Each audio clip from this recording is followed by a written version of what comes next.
cette étoile à 4 branches, elle représente les 4 éléments. Donc l'eau, la terre, l'air et le feu. Et c'est aussi, pour moi, ça représente le côté physique, matériel des choses. En même temps aussi, si on veut aller plus loin dans les symboliques, c'est le côté masculin. Et donc par complémentarité, j'ai amené le cercle qui, pour beaucoup de cultures, est le tout en un, qui représente aussi le côté spirituel et aussi le côté féminin. Et donc voilà, j'ai marié les deux parce que j'estime que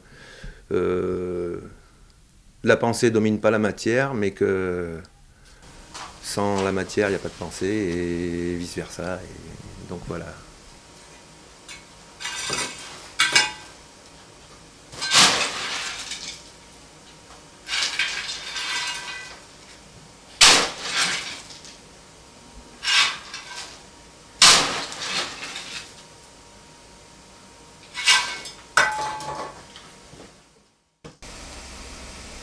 Dans la forge encore obscure s'éveille une étrange clarté. Oubli de ce qui est créé et mémoire du Créateur, dans une flamme d'amour vive va naître la croix étoile.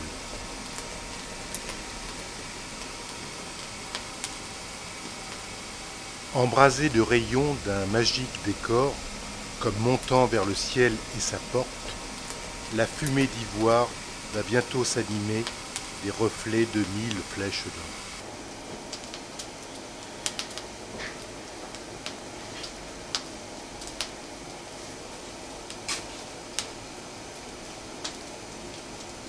Une nature rebelle, une manière de rire à revers et vite, un regard qui se joint aux flammes de velours dans sa forge.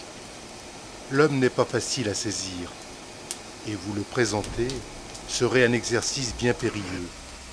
Il est Jean-Jacques Astier.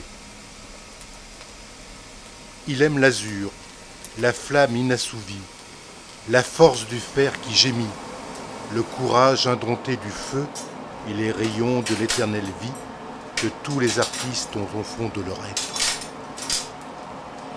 Un artiste qui s'exerce pas volontiers dans le registre de l'ordinaire. Jean-Jacques Astier a une démarche aux allures paisibles. Ne vous y fiez pas. Il est dans l'expression du cri. Un cri nullement sonore, mais un cri visuel. Jean-Jacques Astier semble peu s'intéresser aux questions spirituelles. On aurait tort de l'en croire éloigné. Et il est naturel de voir dans ses œuvres un goût profond pour l'harmonie, la courbe, la sensualité, et il puise son inspiration dans les racines d'une insoupçonnable enfance et du pays lamastrois qu'il a vu naître. Il sait conjuguer le jour et la nuit, les contraires. Il suffit de peu de choses, presque rien. L'eau, le fer, le feu, et avec Jean-Jacques Astier, cela devient tempête.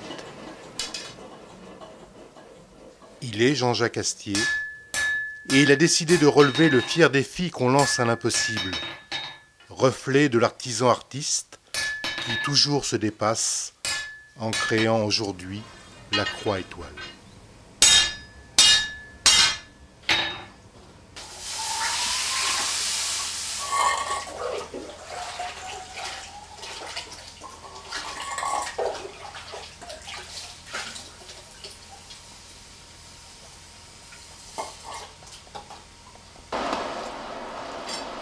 Forger le fer ou l'acier, souder, braser, river, tremper, fondre, meuler, sceller les métaux, le travail de la forge est de la plus haute nécessité.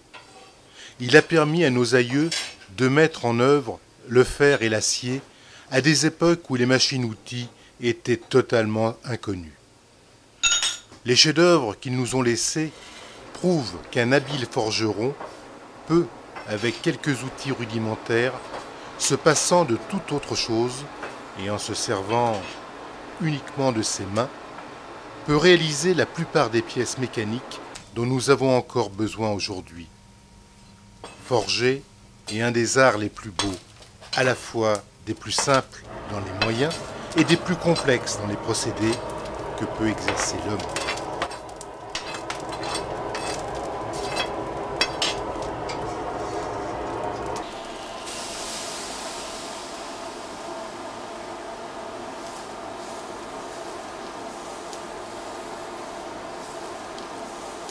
La flamme bleue qui frémit dans l'âtre du foyer offre désormais un rouge cristal. On se surprend à aimer ce mouvant et émouvant univers de la forge. Là où s'éveille le feu et où brillent ces rubis flamboyants. Le plus morne fer s'embrase de la flamme, tout vibre, tout est fort et vivant.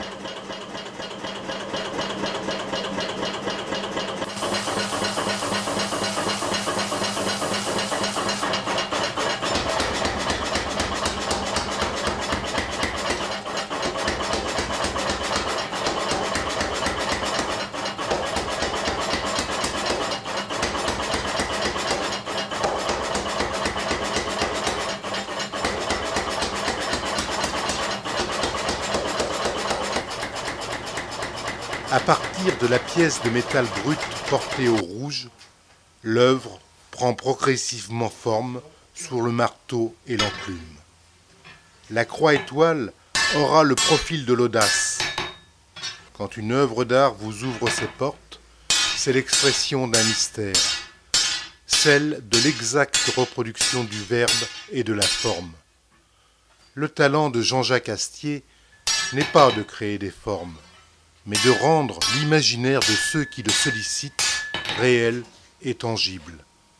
Son art est de matérialiser les rêves sans jamais s'y prêter. Il est tel un architecte du métal, au milieu des machines-outils, de toutes sortes avec les longues fumées traversées de migrations rouges.